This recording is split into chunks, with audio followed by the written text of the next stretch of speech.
I credit my earliest entry into the JRPG genre with Lunar the Silver Star for the Sega CD. Developed by Game Arts and localized by Working Designs, Lunar and its sequel hold a special place because of their strong storytelling and familiar turn-based RPG mechanics. Integral to my decade-long fascination with the series were its cast of phenomenal characters. Rich in personality and sometimes struggling under the weight of the emotional baggage created from their meaningful backstories, the hours spent adventuring with them flew by much too quickly. At the time, I thought RPGs were mostly a numbers game, boosting character levels so that they can wield more powerful, earth-shattering weapons. Lunar and its sequel taught me to care about the main characters and see them as something more than things to fill out the party slots with.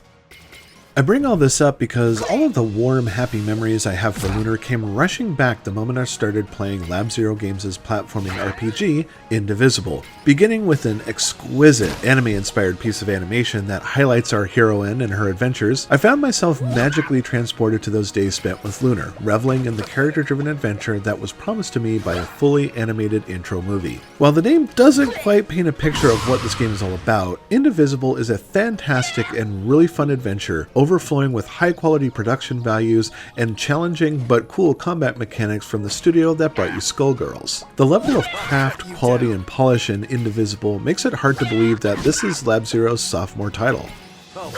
Ajna's call to adventure is well-trodden territory. In an act of pure evil, her village is completely incinerated at the hands of a powerful overlord. The village of Ashwat was quiet and unassuming, making the order for its senseless destruction by the malevolent Lord Ravanavar hurt Ajna down to her core. Fueling her rage further is that her father, the one tenuous grasp Ajna has to the circumstances surrounding her birth, is brutally murdered by Dar, the newest general in Ravanavar's army. Ajna's quest for revenge takes a curious turn because she has the unnatural ability to absorb people into her internal meditative space and then call upon them Pokemon-like in battle. From a gameplay perspective, the many characters Ajna allies herself with are ultimately a means to an end, but the story gives the entire cast room to grow, a voice during conversations, and space to express themselves in ways that make them so endearing and relevant. You were right. There's so much I need to tell you. Dad, save your strength. I'll beat this guy and we'll get you fixed up.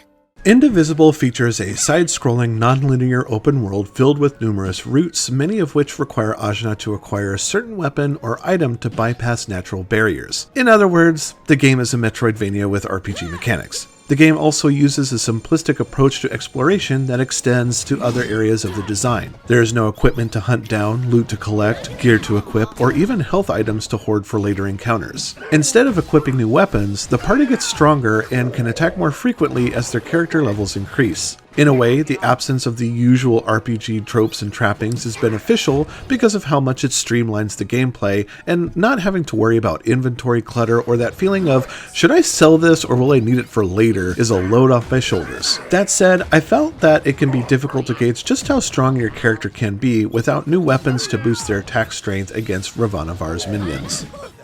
As Ajna explores the world, she regularly encounters enemies and boss creatures attempting to stop her from her globe-trotting quest. You're free to build the party using characters she meets with throughout the story, switching them in and out as necessary before picking a fight, as they cannot be changed in the middle of battle. Each party member is mapped to one of the 4 face buttons that functions as their primary attack. Instead of menus that let you choose between physical and magic-based actions, special abilities are triggered by holding the analog stick or D-pad in one of the cardinal directions and hitting the attack button. These abilities do things like heal the party, set up an enemy for an air juggle, or use a magic spell. Not all characters are created equal, and each brings unique skills to the table, allowing you some flexibility in what sort of attack options you want in a fight. Zibai, for example, is an archer who is great at launching a flurry of arrows to hit multiple enemies or deal nearly double the amount of damage to a single larger foe. Razmi, who, my god, is the best character in this entire game as far as I'm concerned, can cast fire spells that toss creatures in the air. Ginseng can't hit very hard, but each strike increases the strength of healing potions, which could potentially heal the entire party completely. On top of these basic moves, each hit against the enemy slowly fills up a meter that can be used to trigger a character's ultimate attack or used to revive those that have lost all their hit points. What makes Indivisible's real-time combat so interesting is learning how to use each character's abilities to maximize damage. Some encounters shake things up by introducing special conditions that dramatically change how you approach the fight. An early boss can only lose hit points after it's been tossed in the air, and knowing how to plan out a sequence of button presses so that you can keep it from hitting the ground as much as possible is more fun than spamming the same attack over and over. It takes a little time, but once you've got the combat system down, there's a nice sense of rhythm to each encounter that's far more fun than any menu-based system.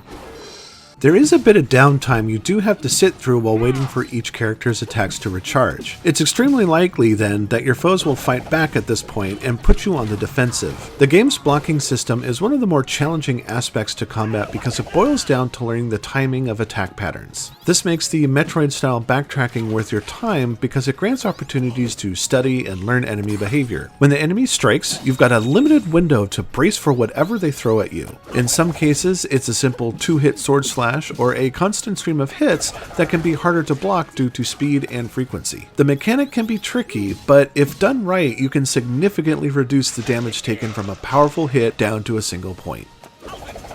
I really enjoyed playing through Indivisible because of its inventive and largely interactive combat system and a rich multipath world to explore, most of which hide secret rooms containing special gems that can increase Ajna's power. What is sure to attract a lot of eyes to the game, however, is the artistically high-end production values. I haven't been this wowed by an aesthetic since Cuphead. Lab Zero Games has collected a strong contingent of talented artists because the hand-drawn art style of the game is stunning. Honestly, screenshots don't do this game justice at all. The meticulousness of drawn backdrops and interactive assets allows the game's different environments, such as lush forests, cold and desolate mountain ranges, deserts, and underground caverns, to look incredibly detailed both in the fore and backgrounds. Each zone has its own visual personality with a really cool lived-in look and feel. As pretty as the environments are, I'm also a huge fan of the character designs, which are represented as full-size character portraits during scenes where Ajna and her friends chat to each other. These portraits change depending on the type of emotions being expressed in the scene, be it anger, sadness, or excitement. The in-game sprites used during the platforming bits and combat bear a strong resemblance to the portraits, leaving no detail hidden away in between the different models.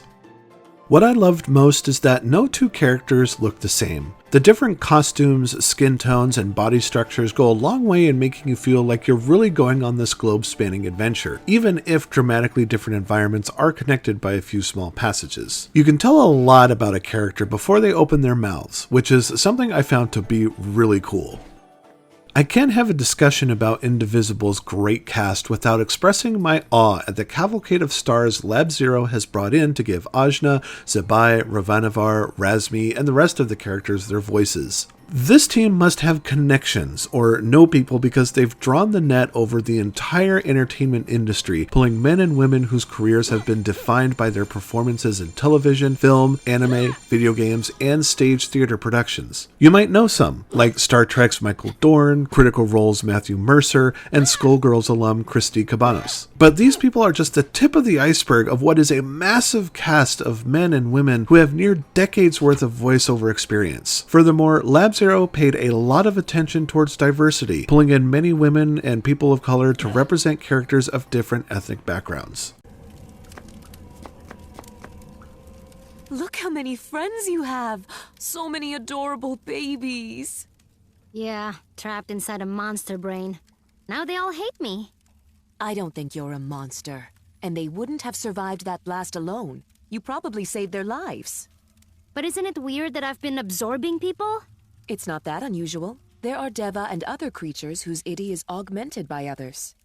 But I don't want to be a creature. You are too charming, Luxao. I never expected I'd be trapped inside another human. It's a good thing we don't have to eat while we're there. Or poop. Fill your brain with poop, Ajna. Razmi! Indivisible is another successful crowdsourcing project that benefited from a healthy budget and the support of a strong and active publisher, 505 Games. Even though Indivisible shares similarities to the genre, it's no mere Metroidvania. I appreciate the game's simplicity in spots, like not having to spend time managing inventory or party equipment, though after a few hours I wish I had more options to beef up my party beyond increasing their character levels and finding magic crystals. Combat is inventive, but it takes some time to get used to. At first, it can be easy to feel overwhelmed by the reaction time the game demands. However, with enough practice and a calm approach, there's no need to rush through anything despite any sense of urgency the game imparts. You'll get the hang of it all in no time. What I found to be particularly enchanting, though, were the characters. They're well realized, easy to like, diverse, and backed by vocal performances that effortlessly draw you in. And just like with Lunar the Silver Star, Ajna and her friends were the source of all the joy I felt playing through this game. Well, actually, if I'm being honest, it's really Razmi. Razmi is the greatest character in this entire game. Don't let the nondescript and somewhat generic title cause you to look away. Indivisible is charming as all hell, sweetened with a bit of old school flavor and a product of high craft in every regard. DarkStation gives Indivisible a well-deserved 5 stars. Everyone, I'm sorry. We're going after him. Wait, we'll never make it. Don't worry, something will work out. Like, maybe we'll get caught by a giant bird or something. We're gonna die. I have to do this. Ashina, no!